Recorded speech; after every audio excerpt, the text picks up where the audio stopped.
आज हम कोई कहानी नहीं सुनाएंगे। नहीं, आज हम एक दुस्वप्न को चीर कर उसके अंदर उतरने वाले हैं।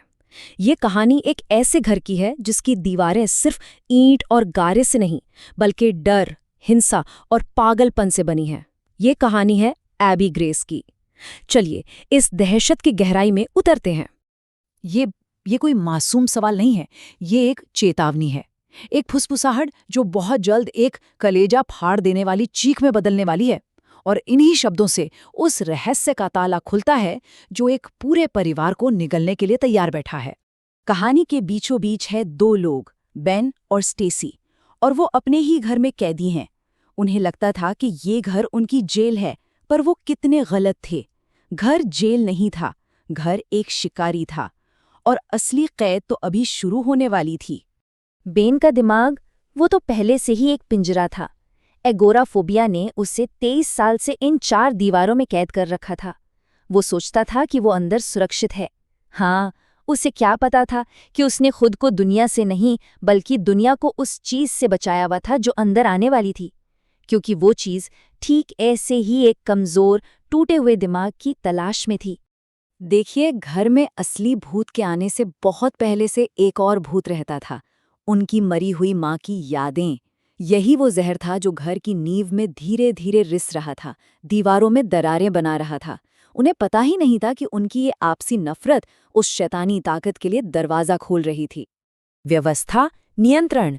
बेन का ओसीडी सिर्फ एक बीमारी नहीं थी, ये बाहर की दुनिया की उथल-पुथल के खिलाफ उसका कवच था। हर चीज अपनी जगह पर।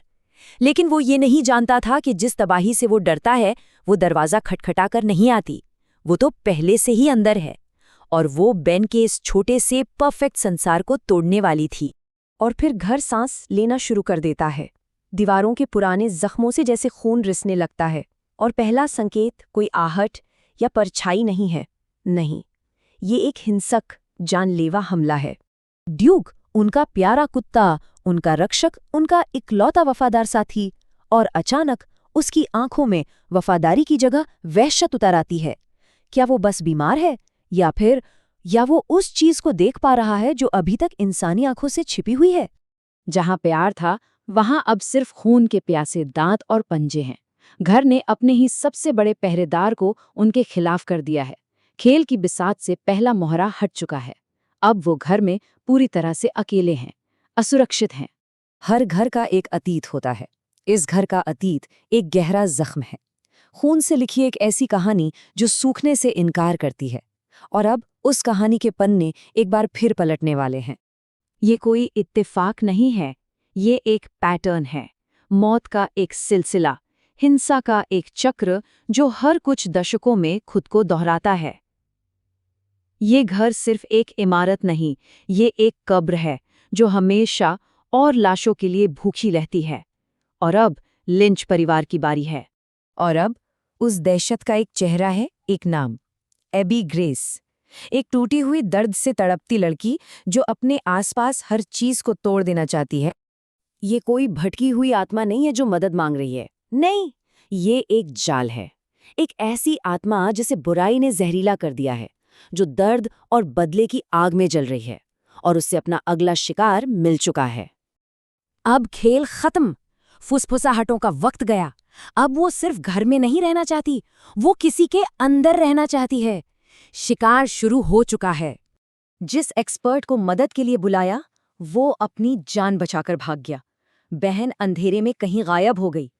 और जो चीज घर में वापस लौटी, वो स्टेसी नहीं थी।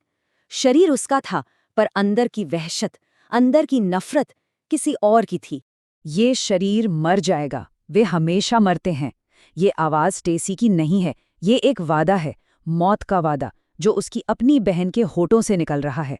अब ये सिर्फ घर को डराने की बात नहीं रही, ये उसकी बहन के शरीर पर कब्जा करके उसे अंदर से मारने की साजिश है। और अब 2 जेलें आमने सामने हैं। एक वो जो बेन के दिमाग में है, और दूसरी वो जिसने उसकी बहन के शरीर पर कब्जा कर लिया है। एक को बचाने के लिए उसे अपनी कैद की दीवारों को तोड़कर बाहर निकलना ही होगा। आखिरी चुनाव, या तो अपनी दिमागी जेल की झूठी सुरक्षा में रहकर अपनी बहन को मरते हुए देखो, या फिर उस दुनिया में कदम रखो जो उसे मौत से ज्यादा डराती है, एक ऐसे शैतान का सामना करने के लिए जो आप सिर्फ परछाई नहीं बल्कि हकीकत है। और उस भयानक पल में बेन को कुछ समझ आता है। एबी भी एक कैदी थी, दर्द और अकेलेपन की कैदी। वो बदला नहीं, अपनी शांति चाहती थी। बेन उस भूत को उसका अतीत लौटाता है ताकि वो अपने भविष्य को बचा सके। एक पल के लिए घर अपनी सांसें रोक लेता है और फिर उन्हें जाने देता है। स्टेसी आज़ाद है और बेन 23 साल बाद दरवाजे से बाहर कदम रखता है। ये सिर्फ कुछ कदम नहीं है, ये एक टूटी हुई आत्मा की आज़ादी की तरफ पहला कदम है। वो घर के बाहर तो आ गया, उसने एबी ग्रेस के भूत को हरा दिया, पर वो असली दहशत, वो डर जो 23 सालों से उसके अंदर पल रहा था, क्या वो इतनी आसानी से चला जाएगा? उसने एक भूत से तो अपनी जान बचा ली, पर क्या वो कभी खुद से बच पाएगा? यही वो सवाल है जो शायद हमेशा उस घर की दीवारों में गूंजता रहेगा।